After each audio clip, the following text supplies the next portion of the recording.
ఈరోజైతే నాకే తెలియని ఒక వంటకం అయితే చేస్తున్నానండి. మీకు తెలిస్తే పేరు పెట్టేసేయండి. ఇక ఉదయం అయితే స్టవ్ మీద పాలు పెట్టాను కదా! అవైతే విరిగిపోయినాయనమాట. ఈ విధంగా అసలు ఏం చేయాలో గూడా అర్థం కాలేదు చాలాసేపు. ఎందుకంటే అర లీటర్ పాలు కదండీ! పాడేయడానికేమో ప్రాణమొప్పలేదు. ఏమన్నా చేయడానికేమో ఏమీ అర్థం కాలేదు. చాలాసేపు పక్కకు పెట్టేశాననమాట. చాలాసేపు ఆలోచించిన తర్వాత దీన్ని పడేయడమే మంచిదనుకున్నాను. సరే పడేద్దామని దగ్గరికెళ్ళిన తర్వాత ఫ్రెష్ పాలు కదండీ! నాకసలు మనసు ఒప్పలేదనమాట. సరే ఏదైతే అదయ్యింది. అదే తిందామని చెప్పేసి ఇక దీన్నైతే స్టవ్ ఎక్కిచ్చేసాను.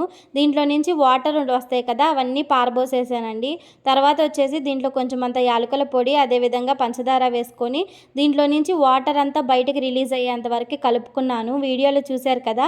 మాడకుండా ఈ విధంగా అయితే చేశానండి. మాడితే టేస్ట్ అస్సలు బాగోదు కదా! అందుకని చెప్పేసి ఇక దీన్నైతే ఈ విధంగా అయితే రెడీ అయిపోయిందండి. ఇంకా దీనికి మించి కలిపితే మాడిద్దేమో అని భయమేసేసింది. అందుకని చెప్పేసి ఇంతవరకే ఉంచి ఇక స్టవ్ అయితే కట్టేశాననమాట. వీడియో నచ్చితే ఒక చిన్న లైక్ చేయండి.